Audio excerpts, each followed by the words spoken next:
जाइए जेहेतु अप्लाई करवा तो प्रथम सर्च करवा साम्स ओडिशा gov.in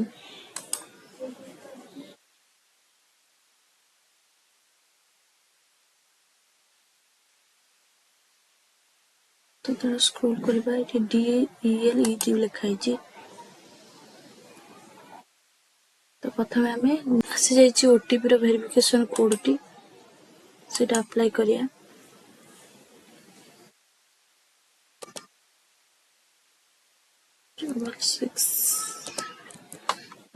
निजर पासवर्ड आउ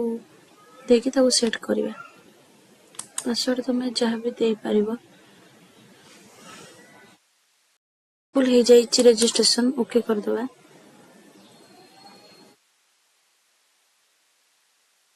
मोबाइल नंबर आ पासवर्ड देके आम पुणी थे लॉगिन करवा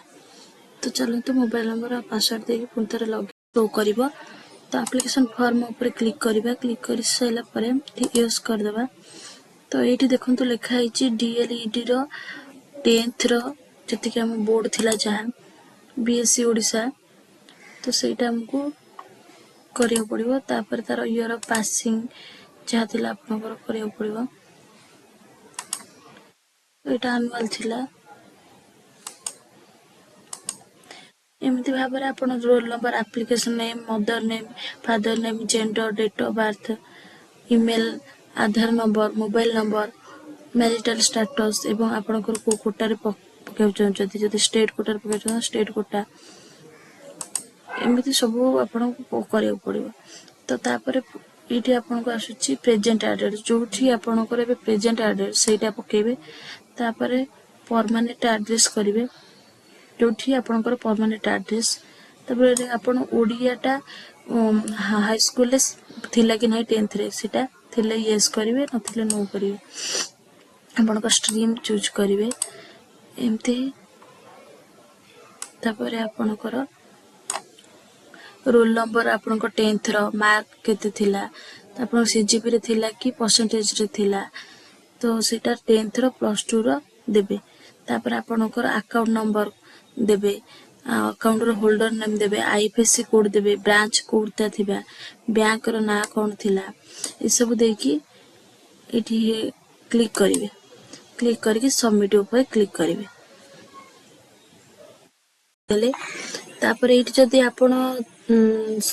सेव एंड ड्राफ्ट करिया चाहंतबे पछरे देखियो चाहंते तो करि परिबे न तो किछि भूल होला कैंसिल करि परिबे न हले सबमिट ऊपर क्लिक करिए ओके कर देबे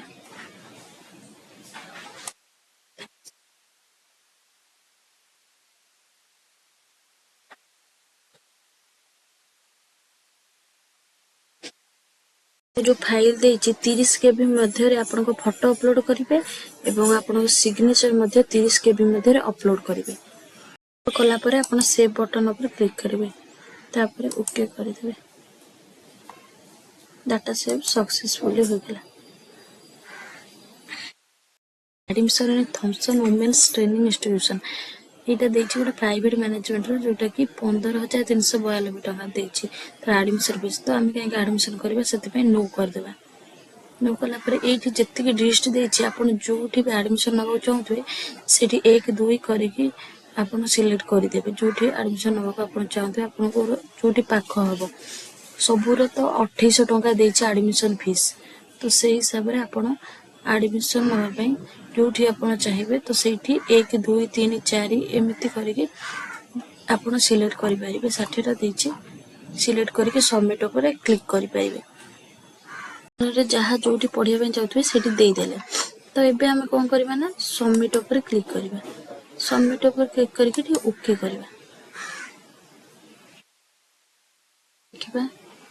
एटा हमर सक्सेसफुली सबमिट हो जाइछि बोली लिखुछि तो तापर हमर एठी फी पेमेंट शो करछि फी पेमेंट केते अछि देखिए हमर देछि 500 टका जेते हमर एससीबीसी पकै छथि 500 टका तो आमे जदि पकै थाते हमर थाता कोटा थाता तो हमको 300 टका पड़ी थाते तो हमर एठी एक्सेप्ट ऊपर क्लिक कर देबा तो पे ऊपर क्लिक करवा ओके तो यहीपरि भाव आम गोटे इंटरफेस शो कर जो थी कि आपणकर कार्ड नंबर दे पारे मंथ को मास इयर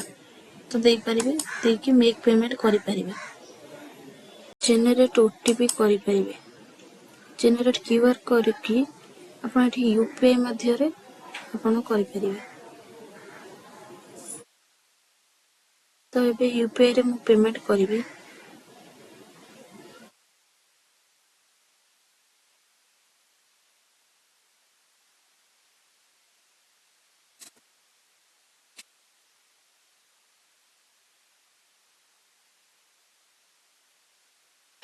ये मोर सक्सेसफुल हो सारी